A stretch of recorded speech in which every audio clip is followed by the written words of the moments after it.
Welcome to another episode of In the Keep podcast. I'm your very own prophet of the drowned god, the Motherlode. The show is all about the world of arena first-person shooters and the people who keep that world turning. These are players, these are streamers, the developers, the influencers. It is the will of the drowned god Cathala that our community bands together to worship her by fragging and giving one another into oblivion for all eternity in the arena. Folks, this one I feel super good about. It's a really raw, open interview where we talk to a guy. If you know anything about Duskworld, if you follow that community, you already know who he is. His name is Ceasepool. He's a young Swedish dude, and he's super passionate about arena shooters. He's one of the best, if not the best, Duskworld players in the currently known universe. And he gives us a real good glimpse into what his psyche is like and what it's like to play on his level and what kind of focus. He says the term hyper focus at some point in here that it takes to get on his level. And throughout the conversation, he's going to correct some silly misconceptions. But I mean, what do I care? I'm just a guy. I'm just hosting a podcast. He's the man in the trenches, getting deep, getting raw with people, killing motherfuckers in the game, just playing on a different level, playing on a different wavelength than all the rest of us, living on a different wavelength than all the rest of us. And I don't feel like I need to tell you what the topics are going to be. He's going to say it all for himself. I will note, he speaks mostly his native language. English is not his first language. So let's get in the keep. I'm sitting here with... I'm Ceasepool, or you can call me Cease if you like. Cease. Sounds good. And what would be your way of introducing yourself? Like, what is it that you consider yourself as or doing in the world of video games? I guess I'm an arena shooter player. I live in Sweden. I'm 24 years old, and I love Quake and games such as Quake. So when did you start playing arena shooters in general, or your Quake, Doom, anything like that? Yeah, it's kind of weird. Most people played like Doom or something when they were way young. Mm-hmm.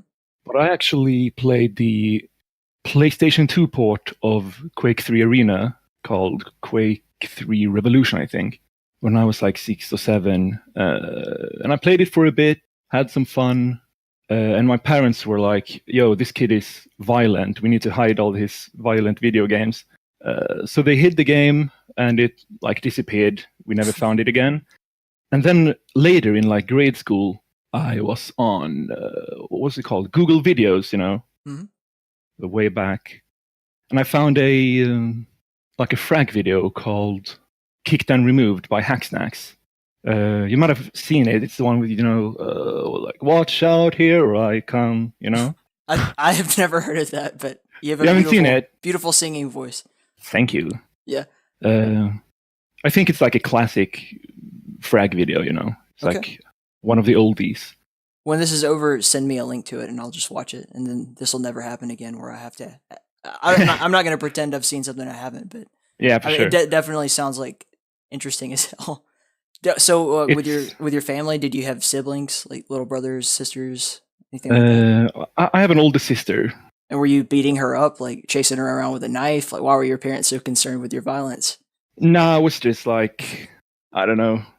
I have ADHD, and like Asperger's and all that. So I was just sort of I had a lot of energy. There you go. Basically. That's a perfect way of putting it.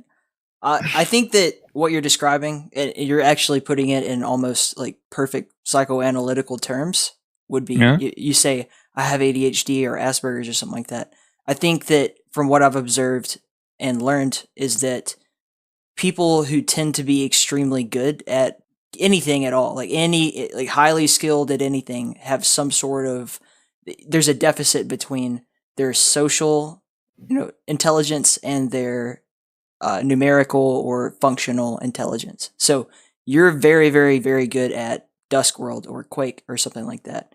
However, you say, I have Asperger's or ADHD or something like that, but your ability to channel those, what some people would call disorders, into something, I don't know if video games are useful or not, but into a skill is, I think, proof that that's not a problem. So yeah, I mean, there's a word for it and everything. Hyperfocus, I think. Mm-hmm. Yeah, you might say like Steve Jobs had autism, or the people say that all the time about like Einstein or Isaac Newton was apparently insane, completely insane. He wouldn't leave his room if Edmund Halley didn't tell him like, hey, you need to tell people about all this crazy, this gravity thing you've come up with seems like it's a really good idea.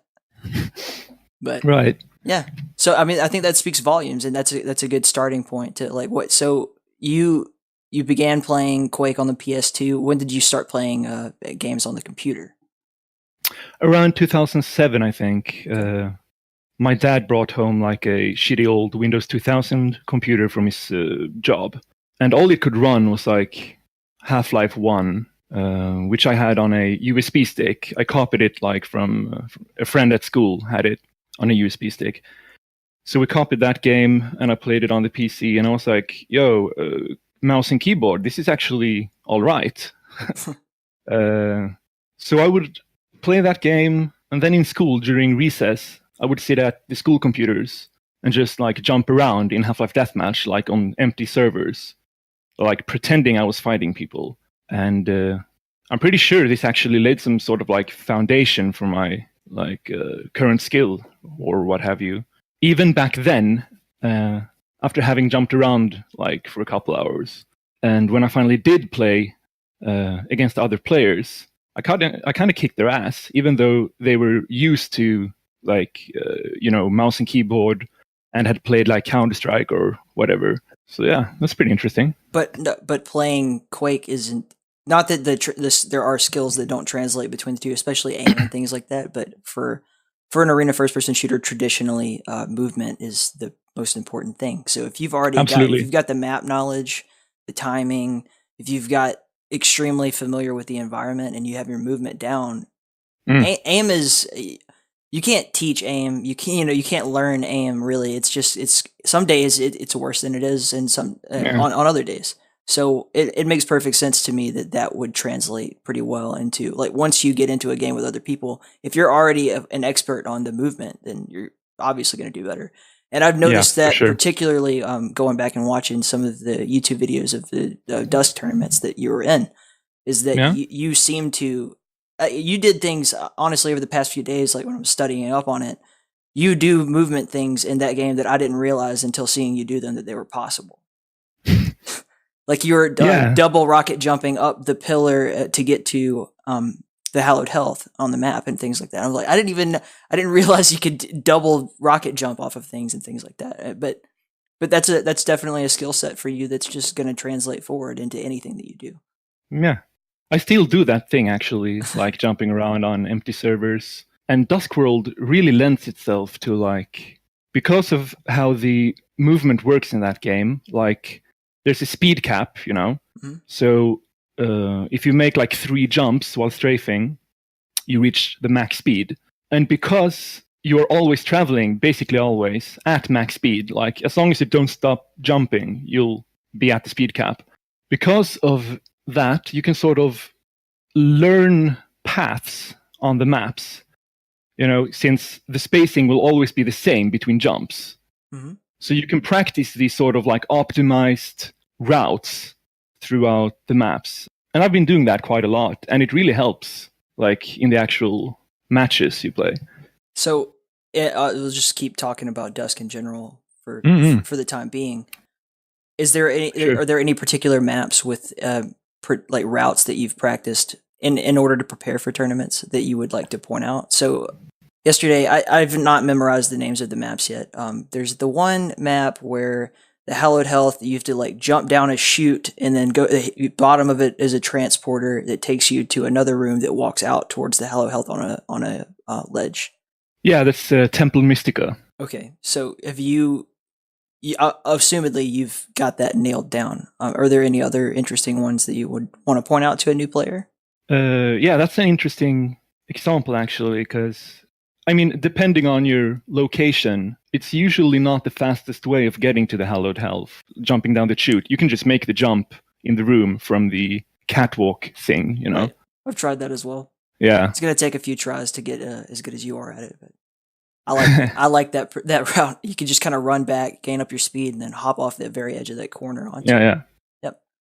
So that map also has a sort of old school Quake 2 throwback trap with the you can walk up, push the button, and then you have the meat grinder on the floor that opens up. But I just also from watching you play realized that you could just jump around that thing. You didn't ever have to touch it or turn it off.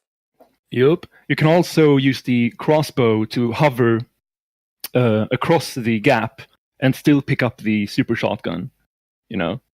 Okay. Have you tried that? This I'm gonna have to see. The arrows. No, I'm gonna have to see you do that sometime. Okay. Yeah. You can hover with the crossbow bolts. Mm-hmm. It has like a pushback. So if you aim downwards and fire, you'll hover. Right. And you can do that across the gap. It's kind of dangerous, but if you practice it a bit, you can get it down. There's no self-damage involved in that? No, not the crossbow. Okay. It's just like a pushback, from the force of firing the weapon. And yeah, you can grab the super shotgun without worrying about the gap.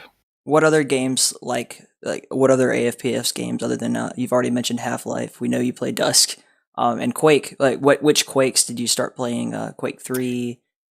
I'm assuming. I actually started right away, sort of with.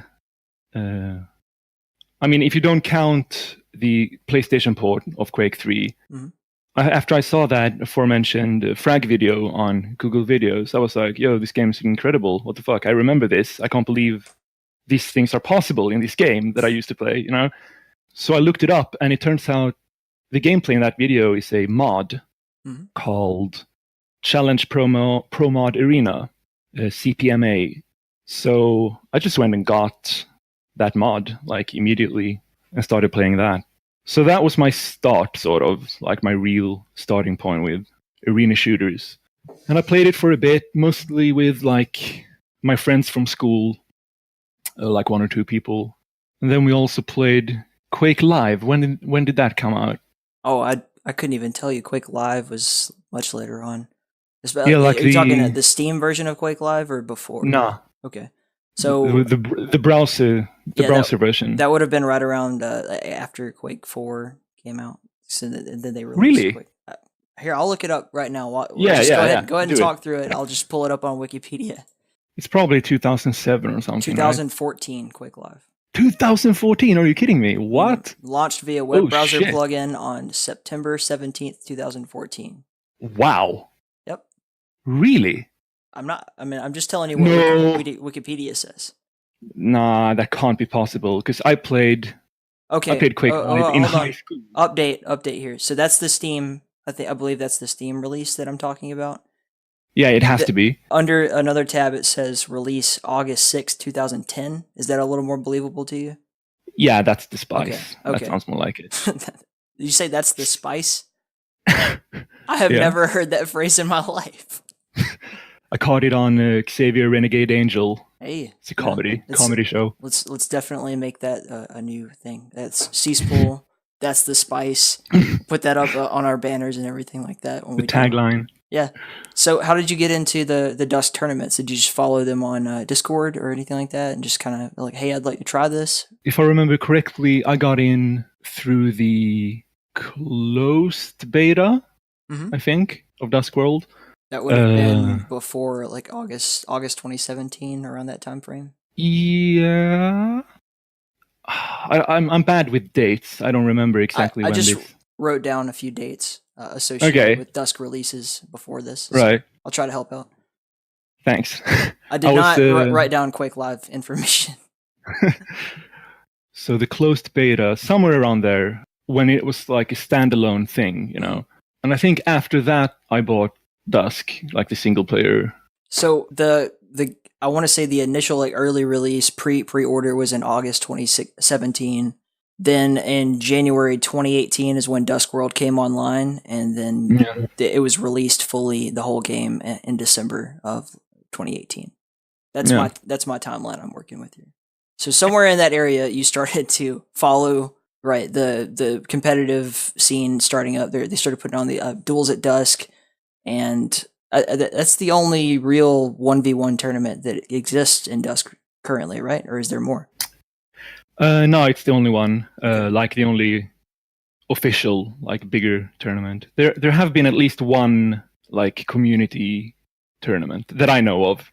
And are these mostly European or North American? I know that Duels at Dusk, they have like here's the European one, here's the American one. But have you played coast to coast competitive? The first one, the first Duels at Dusk was intercontinental or whatever, international, and the second one was divided into US and EU, and the upcoming one will also be divided into at least North America and Europe. Right. They're waiting for updates before they want to have another competition to give everyone time to adjust to it, which is amazing considering most game developers don't do that at all. Like Fortnite players just get like the day before a tournament, they may update the game and then just let all the pros know. Yeah. Hey, we just changed the whole game, so enjoy. And have you won any cash prizes, or how does it work for them? We're just explaining this to an audience of people who may never heard of the game. I mean, there's a cash prize in the form of like a Steam gift card, and also some gear like Corsair keyboards and mice and stuff like that. Have you won anything cool? I came out in first place in both tournaments that I've partaken in. Is that a word? Partaken? That's a perfectly normal English word. Okay, great. So I've won 2 keyboards and 2 mice, I think. Yeah, 2 keyboards, 2 mice, and a Steam gift card. These are Corsair mice? Correct.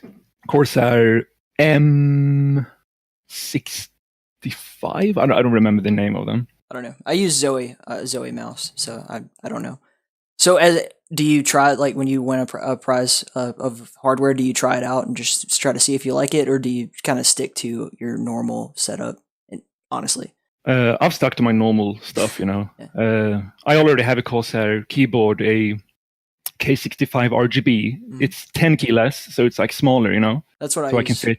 Yeah, 10 keyless keyboard. I wouldn't ever buy a non-10 keyless keyboard. But I would say if you're trying you think you mentioned earlier when we were talking before the show that you like to Russian style, and I know that the small keyboard could probably be weird for that. So lately I've been developing like carpal tunnel syndrome, you know, my wrists are like busted from gaming too hard.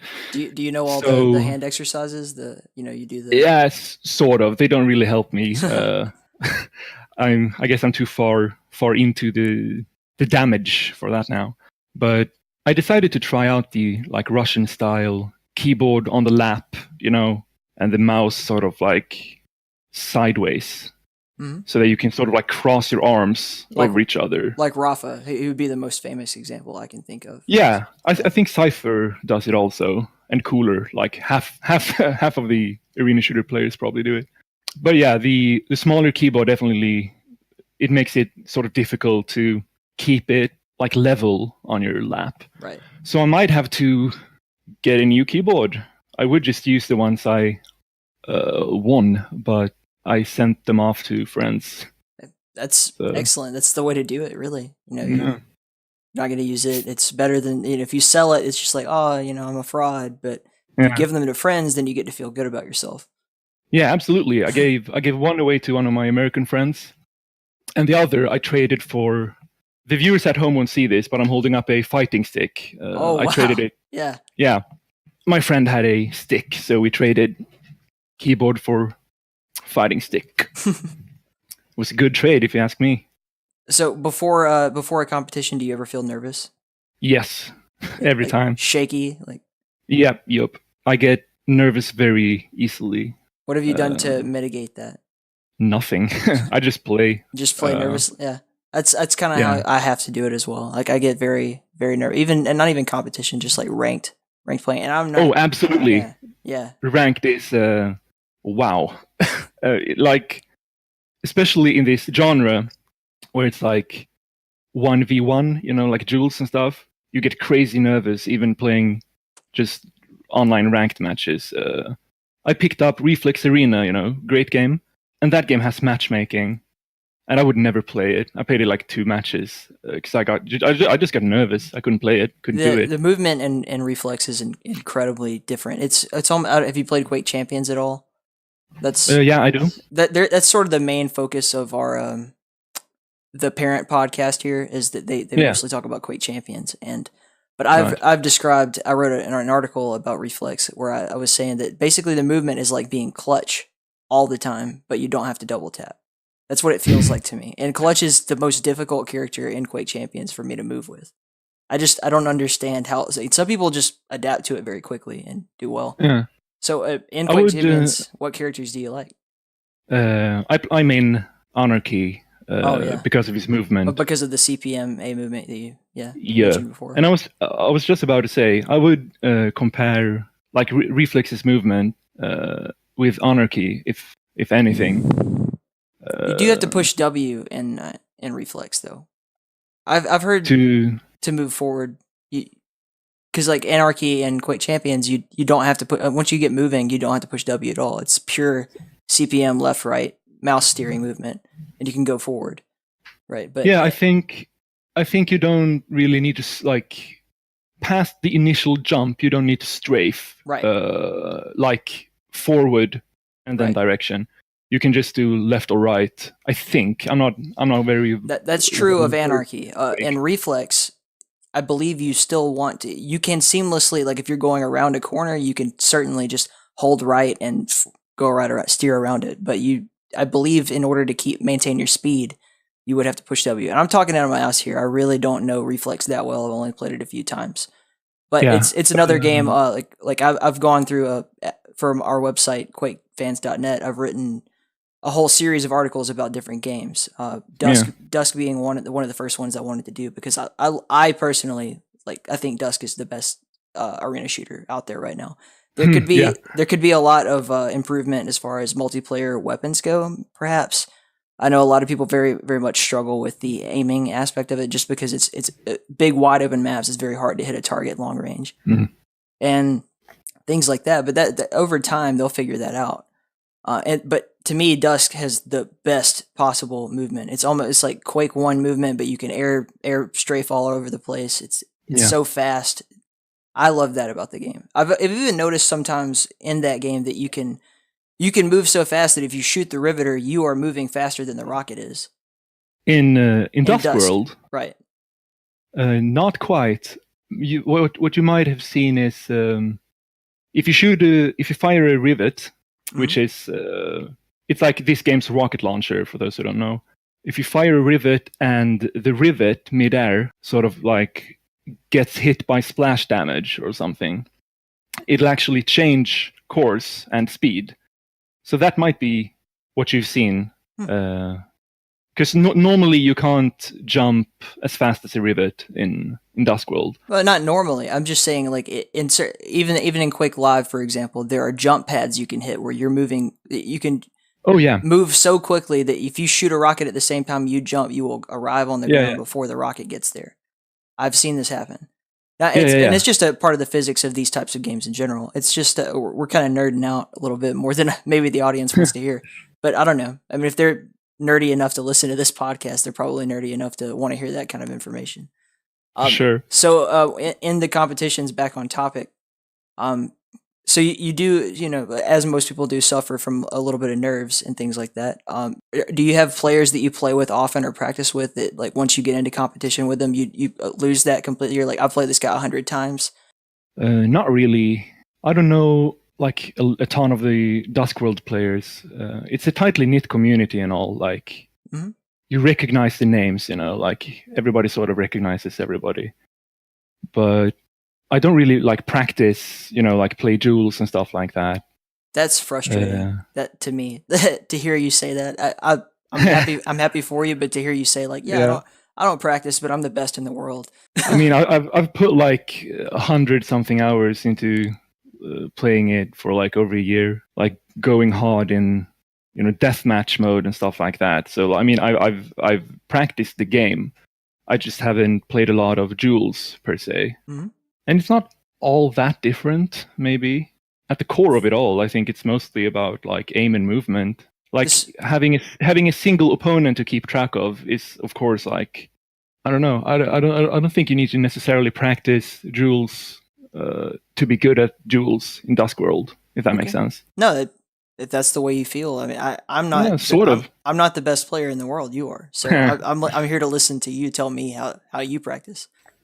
So I mean, Okay, so you don't have other players that you practice and feel comfortable with. Are there players that frustrate the hell out of you that you've played against multiple times and you just gotta face this guy again? Like, well, there's one guy I'm a bit afraid of. He might have surpassed me at this point. It's pretty likely, to be honest. Brawndo. that's He the plays other. this game Yeah. a lot. Yeah. I actually checked his Steam profile just earlier. He has over 300 hours in this game now. Stalking him. Yeah, yeah. I wanted the information because I knew I was going to mention him in the podcast. But yeah, that guy's probably crazy good at this point. I would put my money on him to win the North American part of the next tournament, to be honest. So he's North American. You're going to play in the European. Yeah. And then we've got to fly one of you to the other person and have a LAN to decide who the real champion is. Yeah. Is there LAN support? Can you have a LAN for Duskworld? I think I've seen the devs talk about it. There is a tool for it, but it's not like available to the public. Right. I think that's how it goes. I really think this game has the potential to become an esport, and a big esport, if people stay committed to it. The sales alone really speak for themselves. New Blood has done an excellent job, like road mapping it out, updating it, keeping the community involved. Absolutely. And the single player, which is like people buy this game for the single player, right? That's like a broad statement you can make. The best single player since Doom 2, in my opinion. Absolutely. Just putting that out it's very, very good. So people buy it for the excellent single player and then try it out, like the multiplayer. Hopefully a lot of people will enjoy it and sort of get hooked on the multiplayer aspect as well. How many European servers does the game currently have? I think 2, Moscow and Germany. And have there been any local, or just a single? Because I know you can just set up a server for the game pretty easily. Anyone could do it. Are there any people planning on doing that to help mitigate? Because I think what would help Dusk and what we're doing in North America in my group is we've done it for Master Arena. We've already set up our own server for them, and we hope to do it soon for Duskworld as well. But I think that the community, like having other people that this doesn't apply to you because you don't practice with other people, but keeping the community involved in doing things together and like, hey, we're all going to meet up at this time on this server, and if someone has access to control that server, then you'll probably see a lot more people try it and then fall in love with it just because they're hanging out with friends instead of hanging out with just like, oh, I'm just shooting other people online. I think that has a big aspect of the success of these types of games. Yeah, for sure. And also, like, the game being moddable, which will be a thing for Duskworld. Absolutely. There will be, like, custom maps. People will be able to make their own stuff. Those sorts of things make people really, like, the sense of community, really gets reinforced if the game is moddable by the community. Agreed. Yeah. And if someone was to host like a server with custom maps and stuff on it, and people would, like drop in and play consistently, that would be golden. That would be like the optimal sort of feeling, like atmosphere that I want in a like sort of niche shooter like this, like a game like this. Well, in general, it's just the Arena first-person shooter community is small but super consistent. I think that in the podcast that will come out before this one does, we talked about that a lot, is that we don't have a lot of people. It's not the percentage of players playing this compared to Battle Royale games or something like that. It's almost not a number. It's a tiny little fraction. But the people who play these kinds of games are so committed to it that I don't think it's ever going to go anywhere. And it's because I think that there's a long legacy. There's people that have been playing since Q-Test Quake 1 that are just teaching people like me how to play now. And even people, 5 years younger than I am that I've run into. So I don't think the community is going to go anywhere as long as people continue to support it. As long as we get new players, I would say. So that's like the main problem with the arena shooter sort of genre, is how it's so difficult to get into. Yeah, but it's like fighting games, which I've been getting into recently. Like you need to know someone like at your skill level whom you can practice with, spar with, to reach like the level of the rest of the community. Because almost everyone who's playing arena games are like at least pretty good at it. And for new players to just come in and like pick it up, like they usually get sort of destroyed. And I don't know. I think it's an issue. So that's a 2-factor problem that I've also written articles about, is that so as a person who is just starting out to play a game like Quake, for instance, or Dusk, or anything like this, you have to, as a prerequisite to be successful, be the kind of person who can handle getting your ass kicked and not crying about it. Like, that's number one. You will not make it past the point of entry if you cannot do that. Yeah. The second aspect would be it's on the community to be welcoming, because when you see it all the time, especially in Quake Champions, just because it's a new game and young people are like, oh, I'll try it. And then they get in there and then they accuse anyone who kicks their ass. Like, well, obviously you're cheating, or like you're ranked wrong, or you're smurfing me, or something like that. And the fact of the matter is just, no, but there are people who've been playing this game for decades. Like, pretty much this and Counter-Strike are the only two esports that have that long legacy like that. So there are players that have just been playing this game for 25 years, 30 years, or whatever. And then there are players who are just starting out, and the skill deficit is going to be huge, but it's on the community to be, instead of saying like, good game, you suck, or something like that, you need to say, hey, really, you did well considering that you're just starting out. But if you ever want tips, or like for someone to help you, join a Discord server, or reach out to me and I'll help you. Like that's on us. Absolutely. I 100% agree. Fighting games have like, they're sort of like the same as arena shooters in that sense. Like it's a 1-versus-1 game. The like, what's it called? There's like a skill threshold, right? Like you're not even playing the game until you've put at least like 15-20 hours into it, because you don't even understand what's going on, if you know what I mean. No, like in fighting games. I'm picturing you talking about Street Fighter, and that's how I feel when I play like Super Smash Brothers against my wife. Yeah, like I don't understand that game, and she's like, "Well, maybe you should practice it and try to get good and play with me." And I'm like, "But yeah, I'm like, I have all this other like this. There's so many hours of my day I'm already putting into this kind of game that I can't even see myself ever beginning to be as good as she is at Smash Brothers or Mario Kart. It doesn't matter.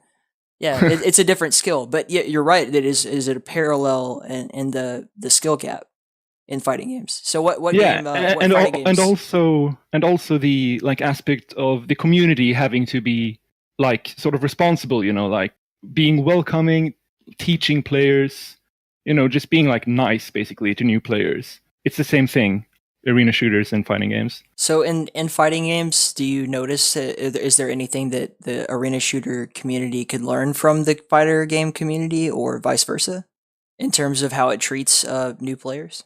Well, the fighting game community it's a lot bigger than the arena shooter community, but they definitely have more content, which is another important thing for a game or a genre or a community or what have you. That there's like content creators, It's also that older. There are figures, like people, visible people, figures that you can sort of reach out to. Yeah, sort of. Like communities need identities, I think. Mm-hmm. And the sense of identity comes from naturally like the members of the community, and members of the community being sort of content creators, being known. It sort of like reinforces this like this social aspect of it somehow, like basically the identity of the community.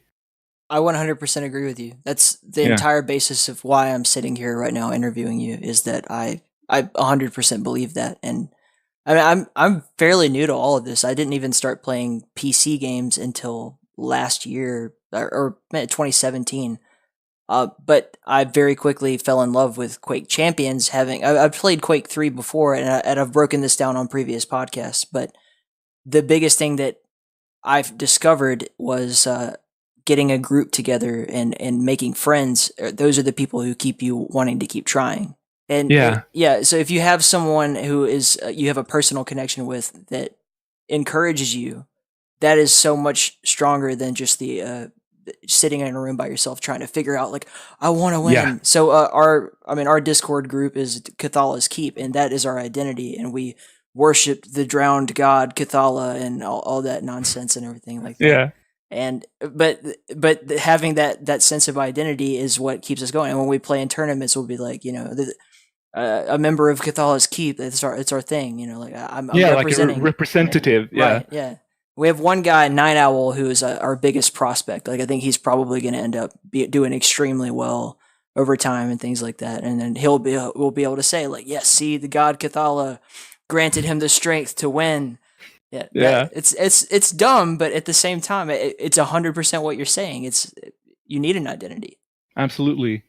And can I just say, it's so good to hear. You mentioned like Quake Champions was your entry point. Yeah. Into like the genre. Yeah. That's super good to hear because I've been a Quake fan for a long time. Quake Champions came out, and I didn't love it. I'm sort of like a purist.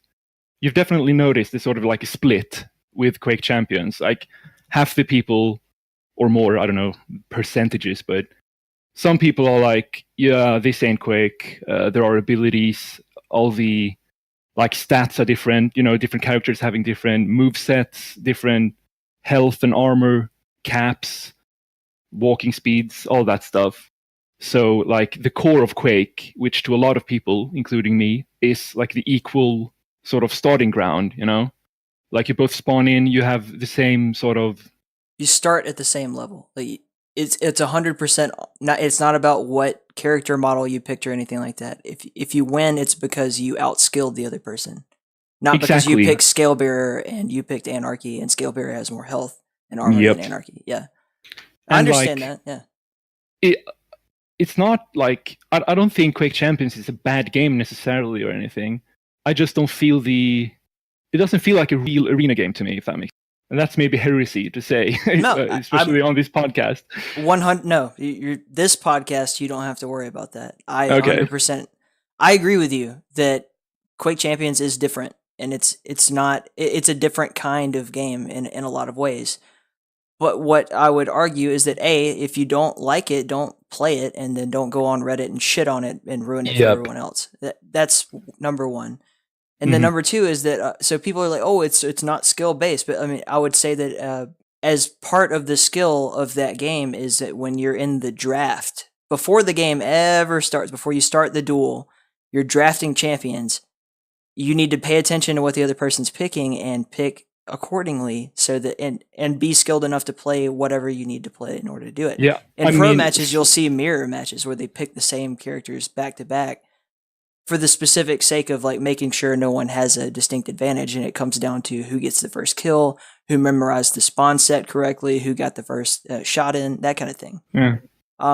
Yeah, I don't disagree. Quake Champions is weird and it's different, and Saber is sucking at keeping it updated and making everybody happy. But that's hopefully they figure it out, and if they don't, whatever. We have Quake Live, we have Dusk, we have all these other games that we can still keep the community happy about. So whatever. Why are we complaining?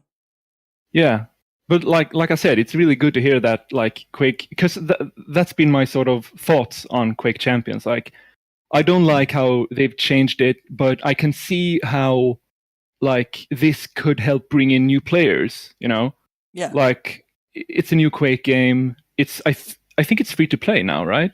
It is free to play, but you have to, if you want to get all the champions, you either need to grind for them or buy a champions pack, which is that's relatively good enough. Inexpensive. Yeah, it's You can try. You start off with the best character. You get Ranger.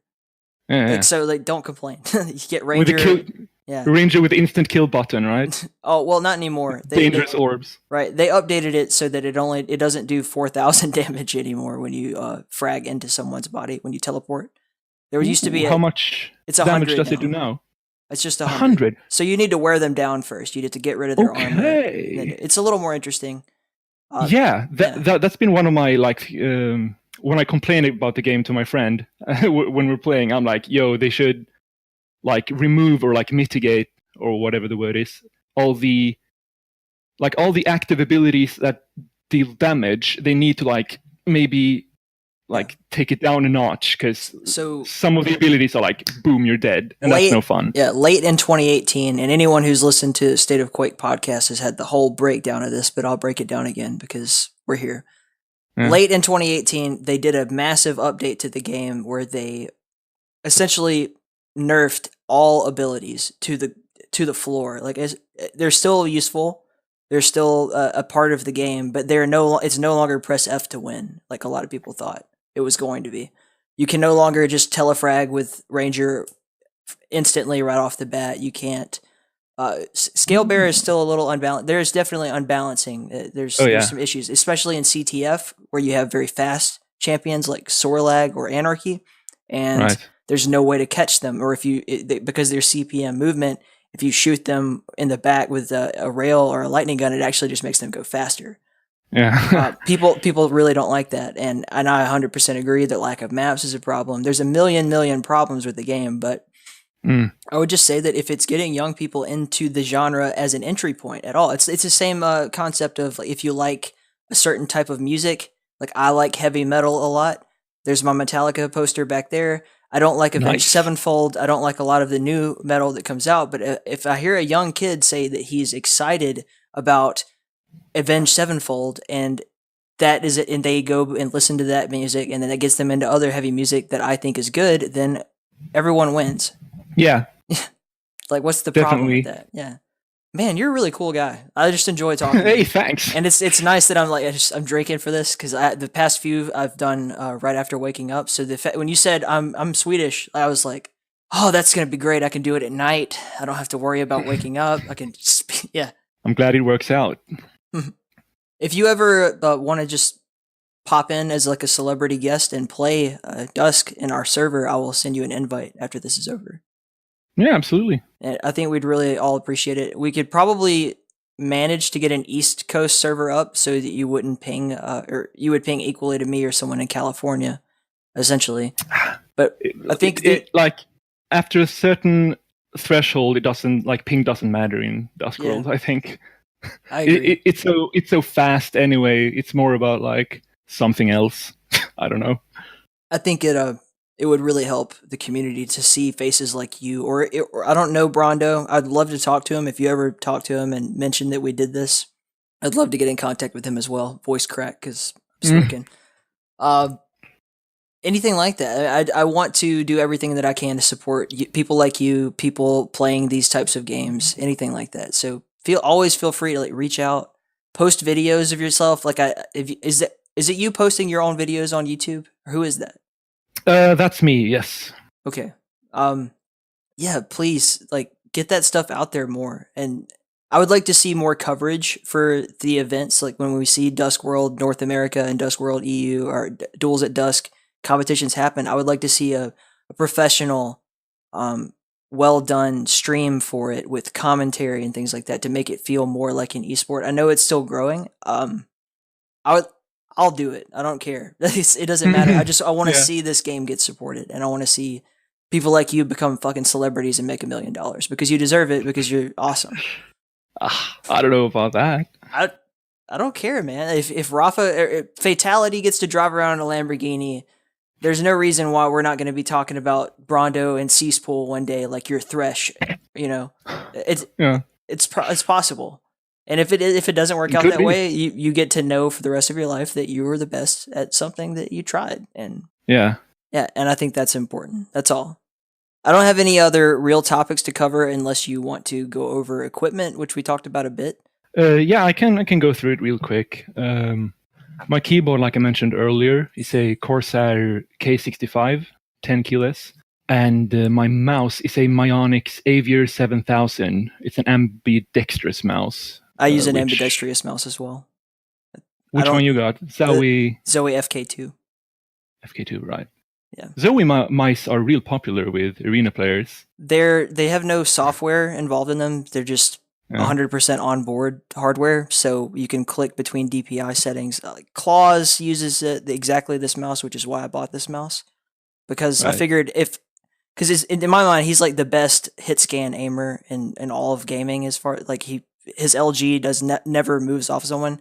So if I'm using the same mouse as him, there's no excuse for me to not do as well as him, except that I suck. It's like a mental block. I also have a pair of Sennheiser HD 598 headphones with a mod mic, which is a sort of detachable little microphone that you can put on whatever headphones you so desire. And that's about it. Okay. Do you have a preferred DPI setting for Duskworld? I don't. I actually don't even know my... you know how a lot of like players keep track of how... I don't even know what it's called, like centimeters per 360 or something, you know? Yeah, I have no idea about any of that. And I don't know my DPI either. I just set it to something in my software. It's and then probably I set it to like... default 800, I would assume. No, I've definitely changed it, but I mean, I can go check right now. It's not that big a deal. It's just, it's funny to, but most people at lower levels sit around obsessing over what do the best players use? What do they set their things to? And to hear someone like you say, I don't practice, I don't play with other people, and I don't know what my settings are is amazing. Yeah. That's the best thing I've heard in a long time. I think that says it all, really. It's just like, do your own fucking thing, dude. You're doing well. I'm really happy, and we can sign off now. I'm satisfied with this conversation. Yeah, I don't think I have anything that I want to mention either. Cool. Maybe we talked about my YouTube channel, and for people listening, oh yeah, go ahead. You might want to check out. I uploaded my gameplay from the tournaments, so all you have to do is search "Duels at Dusk." And my playlists should pop up. I will also link that to the video, or I'll link your videos on our Discord channel, and I'll try to get a link to it in the podcast description as well. Yeah, great. You can also, while you're at it, you can like link Brawndo's frag video as well, because that one's really good. That's already on our Discord channel. I posted it last night. Nice. Yeah. Nice. And you can follow me on Twitter at Ceasepool. And I think that's it. Well, I'll just if you want to, just send me a list of anything you want plugged, and I'll attach it. Roger that. Thanks, man. Thank you. Thank you. Thanks for having me. I'm very humbled to be on here. I hope you enjoyed that conversation as much as I enjoyed having it. If you want to be involved in the community, go over to our Discord. It's linked at the bottom. If you want to check out articles written by people in our community about more arena first-person shooter stuff, you can go to quakefans.net, and there's all kinds of content, more happening all the time. You can thank Smango, aka Kentucky Nerd, for that. If you want to play in some tournaments, we got that going on. And as always, you can jump over to Slip and UNKiND for State of Quake tournaments and play some of that Quake Champions fun stuff. Anyway, that's all I got. I hope you guys enjoyed everything, and I hope you have a good rest of your week. I will see you on the other side. Stay in the keep. Peace.